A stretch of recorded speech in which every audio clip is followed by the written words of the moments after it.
उठण्यासाठी प्रयत्न नाही केलेच ते उठणारच नाही.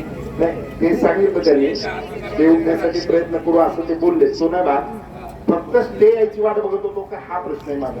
बरं, एक 2 मिनिट अरविंदला जे मला विषय पूर्ण पूर्ण करा. तुम्हाला कोणाला बोलायचं ते बोला, त्याच्याबद्दल काही तुम्ही काय. पण मला हा विषय पूर्ण करू द्या. आता सर्वांना विनंती, पाटील 1-2 मिनिटं बसा. बंद केले साहेबचे जे जेवढे लोक उभे आहेत त्यांना कृपया विनंती आहे, सगळ्यांना पाटला मोठा आहे, तुम्ही जागेवर खाली बसून घ्या. सगळ्यांना विनंती आहे, सगळ्यांनी जागेवर खाली बसा. हवा पण आली पाहिजे. एकतर यांनी रक्ताभिषेकाच्या निमित्तानं खूप रक्त यांचं गेले इथं, म्हणून थोडीशी हवा आहे. सगळे खाली बसा. आपण सर्वजण या आंदोलनामध्ये आम्हाला सगळे हवासाठी आलात, सगळ्यांचे आम्ही मनापासून आभार मानतो. परंतु फक्त थोडा वेळ सहकार्य करा. मंडपामध्ये जागा आहे बसायला. आजूबाजूला जे साईडला उभे आहेत त्या सर्वांनी समोर येऊन बसायचे. आपण गेली 5 वर्षापासून छत्रपती संभाजी महाराजांचं स्मारक व्हावं म्हणून प्रयत्न करत आहोत. आणि हा प्रयत्न करत असताना अनेक अडथळे आपल्या समोर ते आले आणि ते अडथळे एक अडथळा पार करत आपण आज या ठिकाणी आज पोहोचलो आहोत की आता आपल्या स्मारकासाठी जवळपास 1.5 कोटी रुपये आपल्याकडे निधी उपलब्ध आहे. इथल्या आमदारांनी आमदार निधीमधून आपल्याला 1 कोटी रुपये निधी आणि नगर परिषदेने 65 लाख रुपये निधी आपल्याला या स्मारकासाठी उपलब्ध करून दिला आहे. परंतु सगळ्यात मोठी अडचण याच्यामध्ये ही आहे की ज्या सरकारी जागेवरती आपण स्मारकाची मागणी केली आणि तसा प्रस्ताव प्रशासनाकडे पाठवला, त्या सरकारी जागेवर खाजगी व्यक्तीचं अतिक्रमण आहे आणि सरकारी जागेवरचं अतिक्रमण काढायला सरकारला अडचण निर्माण होत आहे. वेळोवेळी आम्ही त्या संदर्भात आंदोलन केले. असं कुठलंच आंदोलन नाही की ते आता करायचं राहिले. म्हणून आम्हाला शेवटचा पर्याय म्हणून तात्या आज रक्ताचा अभिषेक घालावा लागला. 1 तास झाला आमचे पोरं या ठिकाणी रक्ताचा अभिषेक घालत आहेत. आम्ही ही भूमिका प्रशासनाला 11 दिवसापूर्वी मांडली होती आणि त्यांच्याकडे वेळ होता. त्याला परत नोटीस देण्याची काही गरज नव्हती. 5 वेळेस अण्णा याच्या अगोदर 5 नोटीस जाऊन परत तेच त्याला देत आहे आणि त्याला तुम्ही संधी प्राप्त करून देत आहे. आम्ही तुम्हाला कळवलं होतं की आम्ही असा अभिषेक करतोय.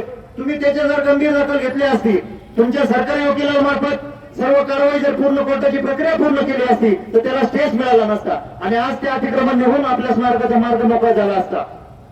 संभाजी महाराजांचं स्मारक आज 350 वर्षानंतर कुणीतरी या भूमीमध्ये करण्याचा प्रयत्न करते आणि ते देखील ज्या ठिकाणी सरदेसाईंच्या वाड्यामध्ये संगमेश्वरावरती संभाजी महाराजांना मुकरब खानाने पकडलं आणि पकडून ज्या ठिकाणी सुरुवातीला आणलं तो पेडगावचा बहादूरगड आणि त्या बहादूरगडाकडे जाणारा प्रमुख चौक आपल्या श्रीगोंद्याचं नाक समजला जाणारा पेडगाव कर्नर, ज्याला आपण संभाजी महाराज चौक नाव दिलं, नगर परिषदेने अधिकृतपणे त्याच्या नावाची त्या ठिकाणी नोंद घेतली आणि त्या चौकामध्ये आपल्याला हे स्मारक करायचे.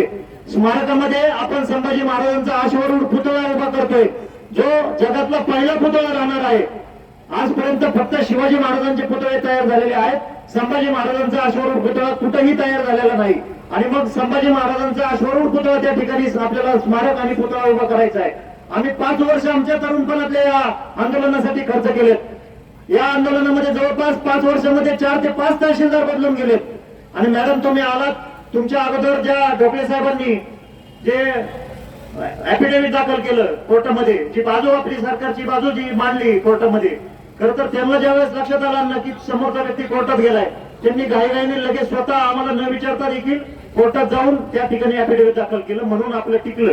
नाहीतर त्याच वेळेस ते मिळत होता.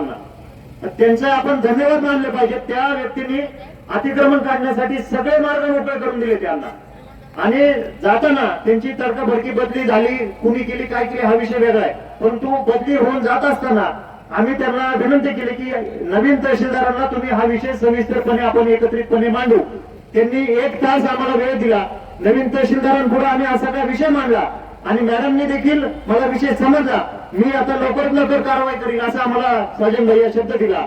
परंतु गेले 4 महिन्यामध्ये फक्त एकच उत्तर मॅडम कडून आम्हाला येते, मी पाहते, मी करते आणि मी बघून घेते. म्हणजे तुम्हाला नेमकं काय बघायचं आणि काय बघायचंय, काय पाहिजे. आज एवढा क्लिअर कट टायटल तुम्ही मागतो. प्रत्येक कागद कोर्टातले सुद्धा केसचे सगळे पेपर मॅडम तुम्ही आम्हाला मागितले, आम्ही तुम्हाला सगळे गवळी भाऊसाहेब दिले का नाही? पेपर कुणी दिले तुम्हाला कोर्टातले? आमचं काम होतं का तुमच्या सरकारी वकिलाचं काम होतं? तरी देखील तुम्ही मागतो कागद आम्ही तुमच्या हातात दिला. आम्ही या ठिकाणी त्या गटाची 52 एकरचा गट आहे साजन भैया, त्या गटाची मोजणी झाली नव्हती. ज्या गटामध्ये आपल्याला स्मारक करायचे त्या गटाच्या मोजणीसाठी आम्ही ज्यावेळेस इथं उपोषणाला बसलो, मी आणि माझे